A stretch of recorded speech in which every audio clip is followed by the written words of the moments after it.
Hey everybody, it's Doug here, Doug Mystic Guy. I'm Board Game Geek, getting ready to bring you another playthrough of a game. Today, it's going to be, well, today and probably for many days to come, it's going to be Eldritch Horror.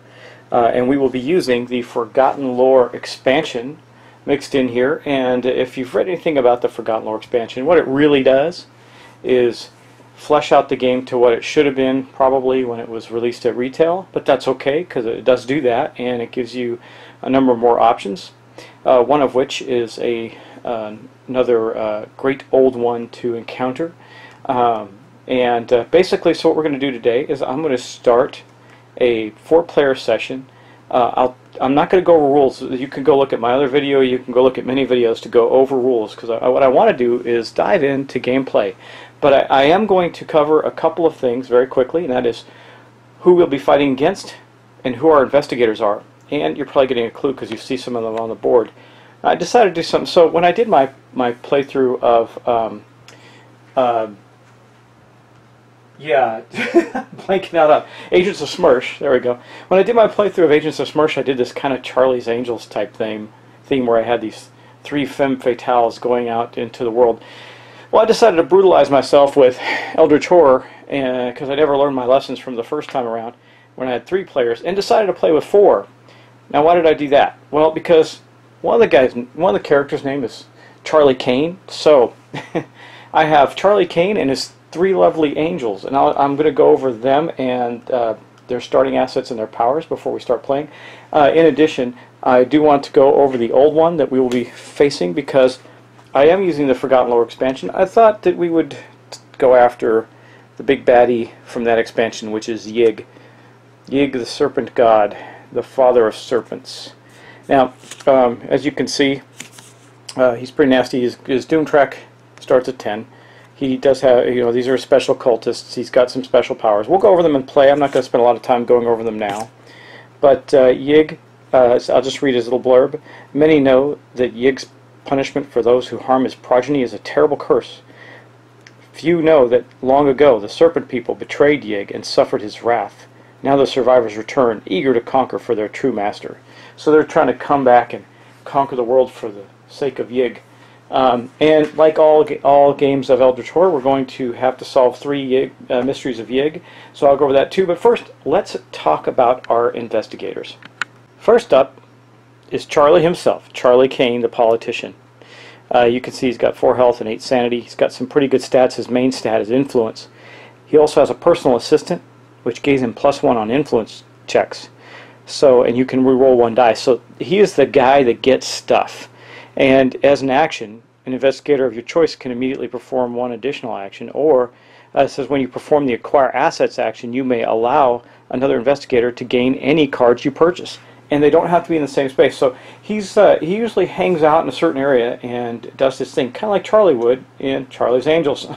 So kind of fitting. But anyway, that is going to be our guy. He starts in San Francisco, and again, he is our asset acquirer, the politician. Next up, we have Trisha Scarborough, the spy. She starts in Central Russia. As you can see, 7 health, 5 sanity. She also has a very good influence stat, but her best stat is observation, and equally well into influence and strength, which is good. You can always use someone who can fight well. It says if you do not have any clues, gain 1 clue as an action. That's pretty awesome. That means she's always going to have a clue around if she needs one. If an investigator on your space spends a clue to reroll a die, he may reroll up to 2 dice instead. So if they're in the same space, Trisha is very helpful in supporting other characters. She starts with a revolver, an item that gives her +3 strength during combat encounters, and she is basically the first of our beautiful angels to save the world from Yig. Yeah. Next up, we have Diana Stanley. She is a redeemed cultist. She had spent some time in an evil cult and had found her way back to the light to help stave off the evil that is trying to enter the world.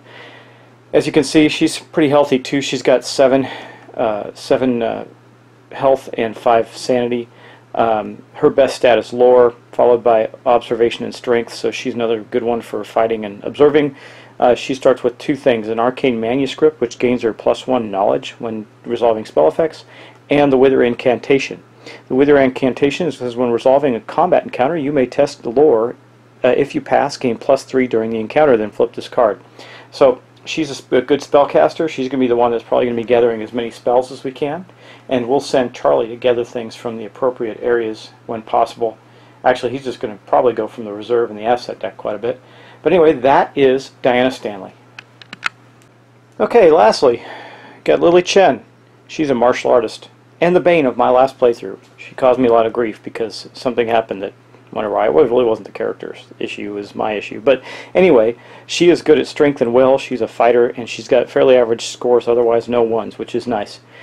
She is a martial artist. She gets to spend a number of health or sanity, then recover an equal number of health or sanity, so she can swap back and forth. Pretty powerful. And then when you improve a skill, you may immediately improve that skill again. So whenever she improves a skill, she's going to get a +2 instead of +1. Very powerful. She starts with a lucky rabbit's foot once per round. You may roll 1 die, resolving a test. Reroll 1 die. And then she gains a protective amulet. She gains +1 will during combat encounters. So that will help her against horror checks and the loss of sanity, since her sanity is not the highest of the group. It's not the lowest either. But anyway, that is the 4th character and our 3rd lovely angel. So we're going to get right to it. I'm going to turn over our first mystery.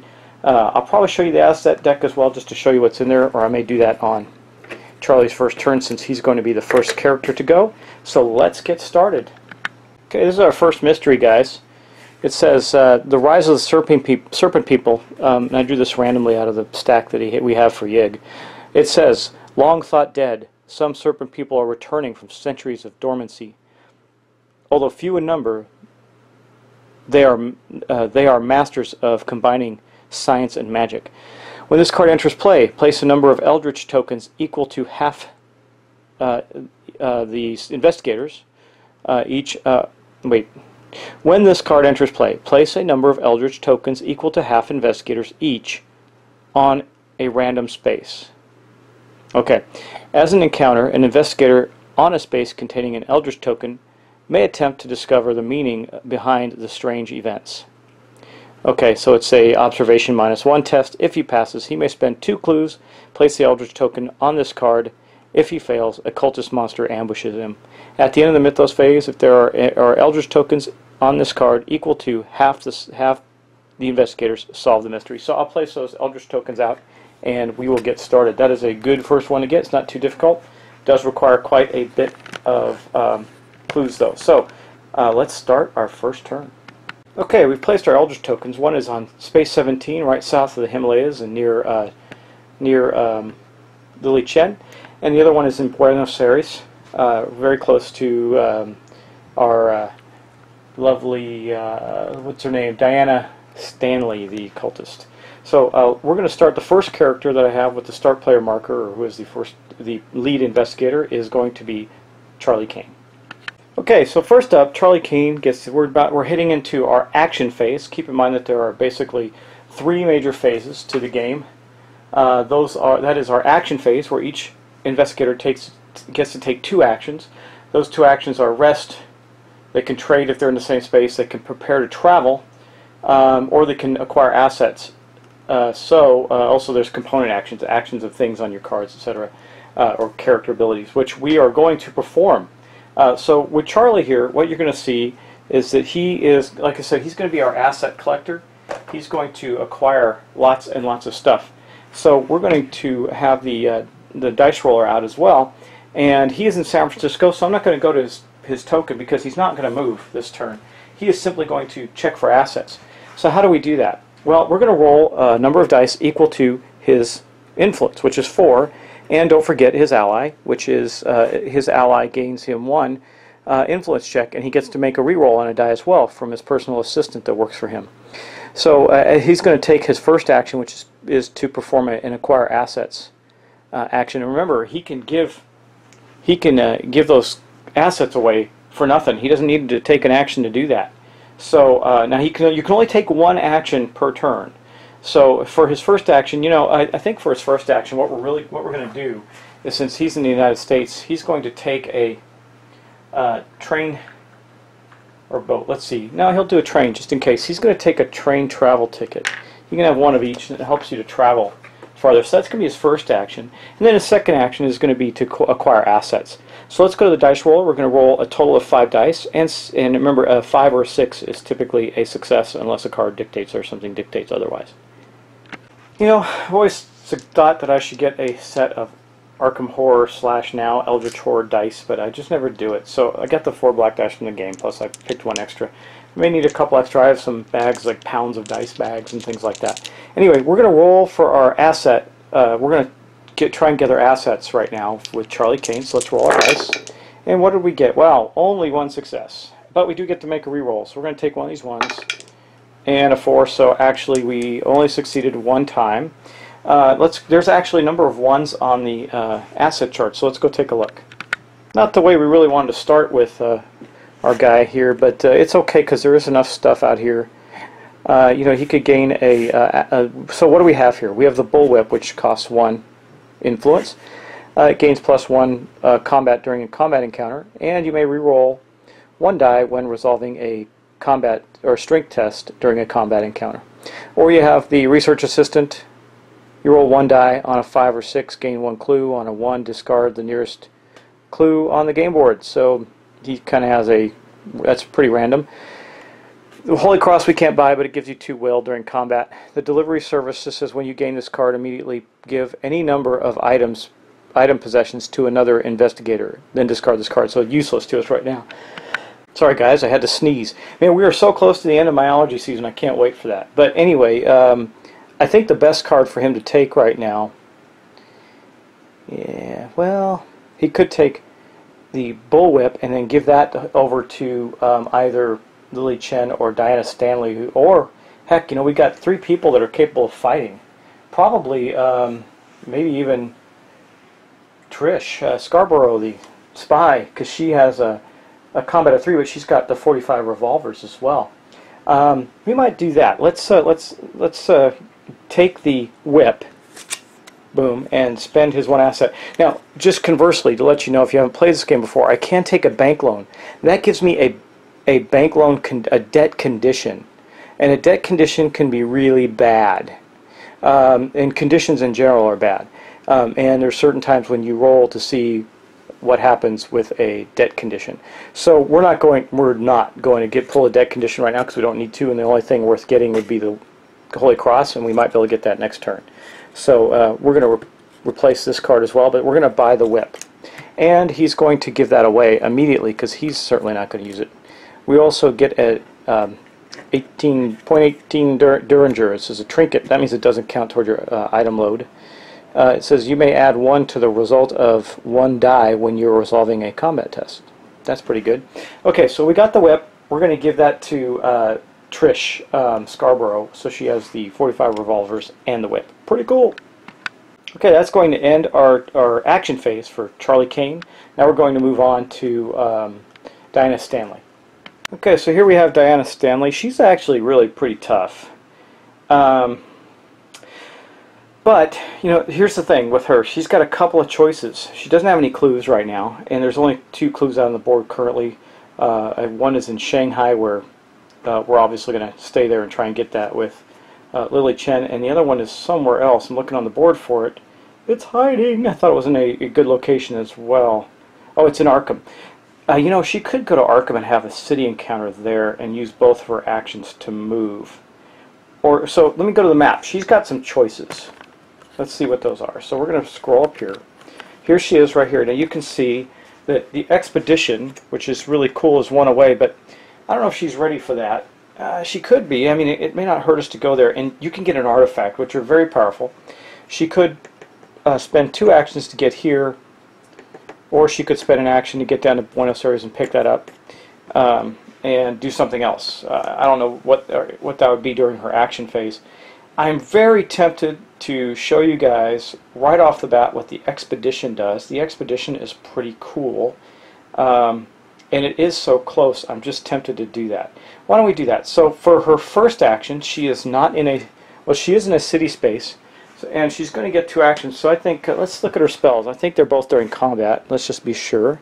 Her manuscript, resolving spell effects, yeah, and her wither incantation, it says resolving combat encounters. So yeah, she's going to take her first action to gain a boat ticket, so she can move faster on water next turn. And after she gets it, now when she leaves the Amazon, she's still there's no boat or train out of the Amazon. But what she's going to do is, so for a second action, she's just going to move here into the Amazon basin, and her encounter phase will be with the expedition. So that's going to end her action phase. Okay, so for her, this is Trish Scarborough. She's our next character to go, and she is on Space 16 up in Russia. And the first thing she's going to do, it says on her sheet that if you do not have any clues, gain a clue. So for her first action, she's actually going to take a clue. So I'm going to draw a random clue off the table and put that with her. That's her first action. And let me go to the board for her second action, because she will be moving. So she's up here. You can see her way up at the top of the screen. And I think for her first turn, she's going to want to get to a big city and get some stuff going, since she doesn't have anything to... I mean, she could head down the gates in Sydney. It's way far away. And she is in a city space, but not... she's going to move to Istanbul so she can have a city encounter there in Istanbul. And that will end her turn, because that puts her one away by train to the clue, the Eldritch token. If she can get another clue, maybe she can take care of that sooner rather than later. But we'll see. That is going to end her action phase. Okay, next up is Lily Chen, a martial artist. She is in Shanghai with a clue, so she's not going to move. She's going to stay there. So for the first of her actions, I think she too will take a boat ticket, because those are good. And then for her second action, she's going to acquire assets. Now, she's not great at that. And, you know, she also can swap health back and forth with sanity, but not if they're at their maximum. So really that's all she's going to be able to do. Well, what she wants to do is stay there and hopefully maybe improve a skill, which that space does allow. It says in Shanghai, if she stays there, it has a city encounter, but she's going to encounter the clue. Well, anyway, she's going to encounter a clue, so that's irrelevant. But if she does get a stat increase, we'll see how that goes for her. So she's going to stay there, and then we're going to go to the dice roller to roll for her assets. She only has a 2 influence, but again, she can take a debt to gain some more if she needs to. Of course, the maximum, the only item that's worth that's 2 points out there is the Holy Cross right now. Okay, so here's our dice roller. We're just going to get out 2 dice. Remember, we need a 5 or 6 to be successful. So here's our dice. And she did get 1, so she's probably going to take the Derringer. It does add to her roll. Of course, the research assistant can allow her to gain clues. Let's go back to the assets and take a look. Yeah, there's only 2 assets here that really are going to be helpful to her. Well, there's 3, but she doesn't have a 2. She'd have to take a Banquo, and I'm not doing that if I can avoid it. She's got these 2. Well, the Derringer, she's got stuff, a lot of stuff that helps her roll dice. So, like the Lucky Rabbit's Foot allows her to re-roll. And, well, let's take, man, tough one, because as an action she can roll, but it's got to be a 5 or 6. She's got to make a success on 1 die to gain a clue, though that is pretty darn powerful. She can do it every turn. Like, she could have done it this turn because she wasn't moving. But this will help her with the combat encounters, which are highly likely, especially if she's going on an not an investigation mission, typically. Well, we'll see, because I don't know what all the new cards look like either. I think we're going to take the research assistant for now.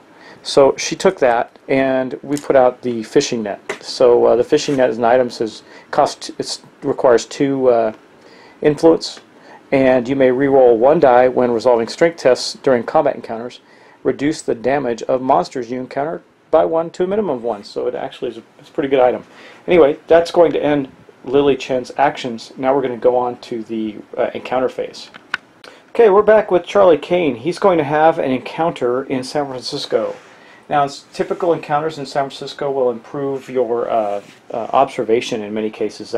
There's a marking on the board, and I'll show you on his space perhaps, but all the big cities have something that they predominantly give you, and each of the city tells you kind of what that is.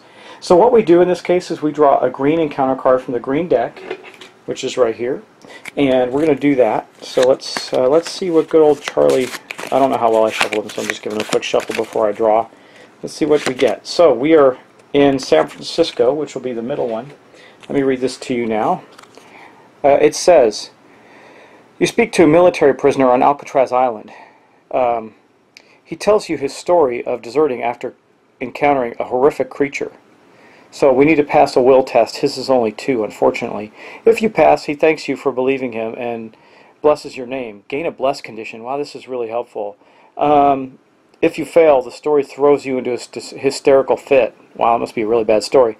And the guards arrest you, gain a detained condition. Okay, not good for our man Charlie. Let's see what he can do. So he's got 2 dice to roll, and he's got to make a will check. Okay, we only need 1 success, so here we're going to roll our dice. Let's see. We did it! Woohoo! We got a 6. That is awesome. So Charlie actually is going to gain a blessed condition. So let's go back to Charlie and I'll show you what that looks like. So this is the massive stack. It's much bigger now with the expansion. Stack of conditions. And basically you just flip through from the bottom until you get to the, well, this very second one. Interesting. You get a blessed condition. So here's the condition, and it says boon. 4 5s or 6s now count as successes. Man, that's going to be so helpful on his influence tests. If you would gain another blessed condition, flip this card instead. If you would gain a cursed condition, discard this card. And it also, you see that it has a comet effect on it. If you get the comet effect, you roll a 1 or 2. Roll a die. If you roll a 1 or 2, the card is discarded. Hopefully, he'll get to keep that for at least a round or so. Let's just hope and pray anyway. That'd be awesome. Okay, so that is him gaining his blessed condition. That is going to end his encounter phase. Now we will move on to Diana Stanley. Okay guys, you ready? Diana Stanley is in the Amazon at the expedition. Now how do I know? So how do I know that? This is how. If you go up here, you can look right there. See this token on the Amazon represents the expedition. And that is what is on the top card of the expedition deck.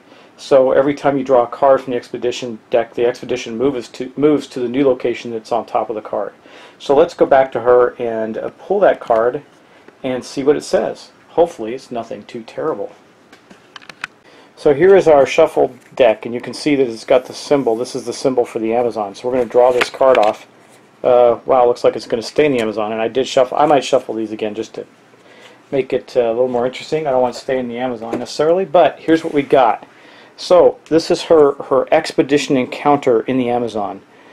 Lieutenant Colonel Percy Fawcett disappeared in the area of the jungle searching for the lost city of Z. You search for any signs of the expedition or the legendary city.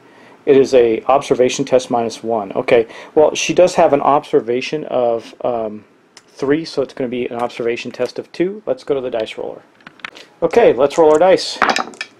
Alright, man, we've been so far so good, guys. I'm not counting on this, but we succeeded. So let's go back and see what happens during this expedition, because there's probably another test involved. They're usually pretty tough. Okay, here's our expedition card. So we move on to this past portion. It says you discover a young Kukuro boy who requires convincing before he'll help you. Make an influence check. That's 2. If you pass, he brings you to an ancient city where Fawcett has left behind his journal. Gain 2 clues. Wow. If you fail, the boy demands payment and disappears. Discard 1 item. Okay, well, we don't want to have that happen, but we're going to have to roll our influence test, so let's go to the dice roller. Okay, let's roll our dice. What we need here is a 5 or 6 for success, just 1.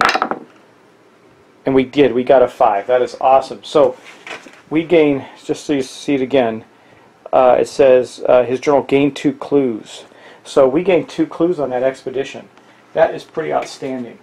Now, if I play the game right, and I did shuffle them, so it just randomly ended up that way. The next location for the for the expedition is in the Amazon still. But anyway, let's go back and gain those 2 clues and finish her turn.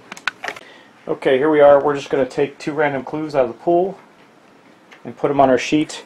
Now she wants to go down to Buenos Aires and pick up that Eldritch token. That's awesome. We only need 2 to nail this first mystery down. Very cool. Anyway, that's going to end her turn, so we're going to move on to Trish Scarborough. Okay, so here we have Trish the Russian spy. She is in Istanbul, where she's going to have a city encounter.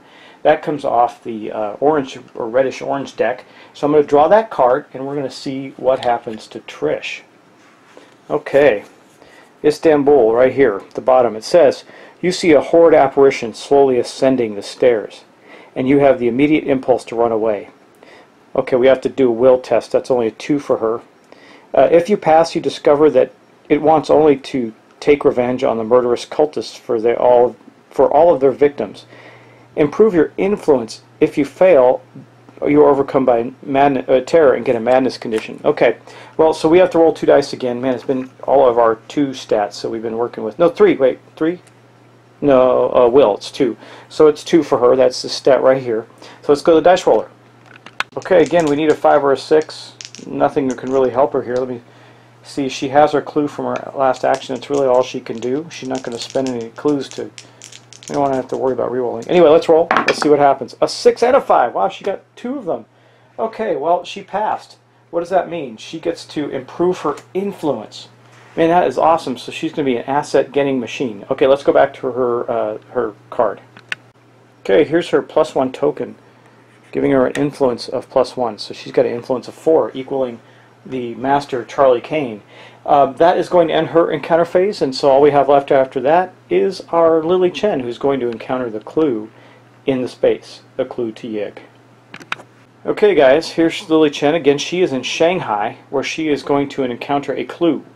So let's get that deck out and show you what that looks like. It is a different type of encounter, so this will be very interesting.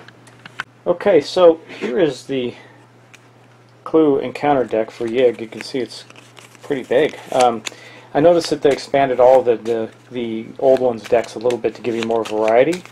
Just shuffling it up a little bit more just because I don't know how well I shuffled it. Let's okay, go here, take it off the top, and see what we get. Okay, putting that deck aside. We are... Oh gosh, I keep kicking the camera, guys. Sorry. We are currently in a city, so we're going to look at the top one. It says, someone is hidden nearby, waiting to ambush you. Okay, she needs to make an observation. Of course, one of our 2s. If you pass, you will find out that he has mistaken you for a child of Yig.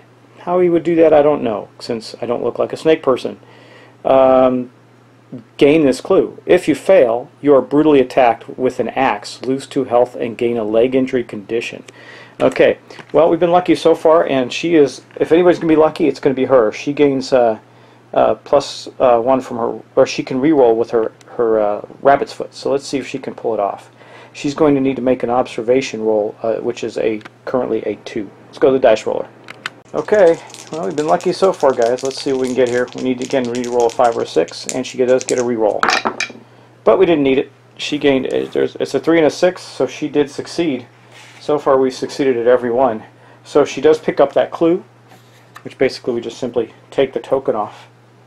And that is going to end her encounter phase, and now we're going to move on to the dreaded mythos phase. Boo. Okay, so I have our awesomely shuffled mythos deck right up in here. Now remember, you kind of build this deck. Like I said, I didn't go over the rules for setup. The setup takes quite a little bit of time, and if you want to, you can always look online. The rules are online. But anyway, the first thing we do, this is a kind of pre-constructed deck. There's some randomness to it. First thing we're going to do is draw the top card off of this deck and see what it gives us. So the first thing we do is we follow these symbols. Of course, the first one we get is a rumor card. These are absolutely the worst cards in the game. So how does this work? So the first thing we do is we put out a clue. Let's do that. So I'm going to grab a clue from the random pile of clues that we have. I'm going to take a look at the number, and it is going to appear, sorry, can't see it very well, in San Francisco. Hey, nice, Charlie. All right, he can spend some time picking up a clue. He's going to get a clue. Nice. Now, the next thing, though, is we have to encounter this. So what does this say, this encounter here? The weather grows worse. Snow and ice cover cities that have never seen such weather before in their history. I guess San Francisco. The Windwalker, ongoing rumor. When this card enters play, spawn the Windwalker, epic monster on space 4. That's what this means. When it is defeated, solve the rumor. When there are no Eldritch tokens... Oh, we're going to put 4 Eldritch tokens on this card. When there are no Eldritch tokens on this card, each investigator becomes delayed and loses 6 health. That is really bad. We got to take care of this rumor. But then we solve the rumor by default. But if we get a comet symbol during our phase, which we didn't this time, what would happen is we would discard 1 Eldritch token from this card. So there's going to be 4 on this card. I'm going to put this right. Let's see. He's going to be in space 4, right? I'll put this right up here. Well, no, I want to put it where we can see it on the board. I put it up on the board there, right over there. And I'm going to take 4 Eldritch tokens, put them on there, and hopefully we will go, and then also go find that epic monster and place that epic monster out. So let me do that, and I'll come right back. Okay, so this is the Windwalker, and he's going to be placed on Space 4, which I'll choose way up at the top of the board in Canada. And here's what he is. So he's got these are his combat stats right here, and it says before resolving the will test, which is his horror test, lose 1 health and 1 sanity unless you spend 1 clue. His toughness is equal to that of plus the investigator's +2, so 6. Man, wow. So, and we have a -2 on our combat check. Oh, this is a tough monster, all right. And he's going to be up here, so let me just scroll up a little bit. He's going to be way up here at the top of the board on Space 4. Okay. Well, guys, that actually ends our Mythos phase. So let me end it here. Just pause for a moment, collect to make sure we've done everything correctly, and we'll move on. So in closing, guys, we did actually have a pretty decent first turn. We did not advance the Doom track, which you can see at the top of the board, and we did not advance the Omen track, which wasn't too bad. I mean, our gate in Sydney is 2 moves away on the Omen track, so it would have created some additional issues for us. We didn't spawn any gates because what we got is a rumor, and rumor cards are bad, but at least they give you a little time to resolve them. I really only have 1 character capable of doing that, so yeah, it's gonna be rough, but we'll get there. Anyway, guys, I want to thank you for watching, and please, this is I can't classify it either way, a fiddly, kind of complicated, but really good game. So if you do see that I've missed something, I'm going to try and take my turn slowly. These videos are taking a long time to record and produce for this game, because I don't want to make any critical errors. I did in my first playthrough, and just 1 critical error really messed up the entire game. I stopped. But we're not going to have that happen this time, and I'm going to be fairly careful with our turns. So anyway, thanks again for watching. Please point out anything I may have missed, and I look forward to seeing you next time for episode 2 of Eldritch Horror using the Forgotten Lore expansion. Thanks, and goodbye. Hey everybody, it's Doug here again. Doug Mystic Guy on Board Game Geek. You may be watching this at the end of another video, or at the beginning, or just by itself. Anyway, would you like to win some games? Or get some games, or these games actually. I'm going to give away sealed copies of a really neat little game, The Builders. You've probably seen this highlighted a couple times. I may actually do a little quick video on this one. The game Aton by Queen Games, shrink wrap, still sealed, and Munchkin, The Good, the Bad, and the Munchkin, Steve Jackson games. So if you want to win, I'm going to give away this whole bundle. And all you have to do is subscribe. So if you are a subscriber to my YouTube channel, in some time in the last week of June, I'm going to randomly go through my subscribers and pick somebody, and they're going to get this whole bundle. Now, the only thing I would ask is, guys, I do this for free, so I'm not making any money on this, but I am going to give these games away. If you do live outside the United States, I may ask you to pay for shipping. Whatever the shipping costs. I'm not going to charge extra for the shipping, but if you don't mind, I will include that in the caveats. So, in the last week of June 2014, in case you're watching this video 8 years from now, I will be giving away these 3 games, and all you have to do is be a subscriber. Now, added bonus, if you give me some comments on what games you'd like me to play, I will take those into consideration as well. So that may bubble you to the top of the person I picked to win this selection of games. I will do it as randomly as possible, but anyway, someone's going to get this, so I hope you subscribe and enjoy the videos. And by the way, these are some great little games, especially The Builders. I like that one in particular. But hope to see you soon, and talk to you later.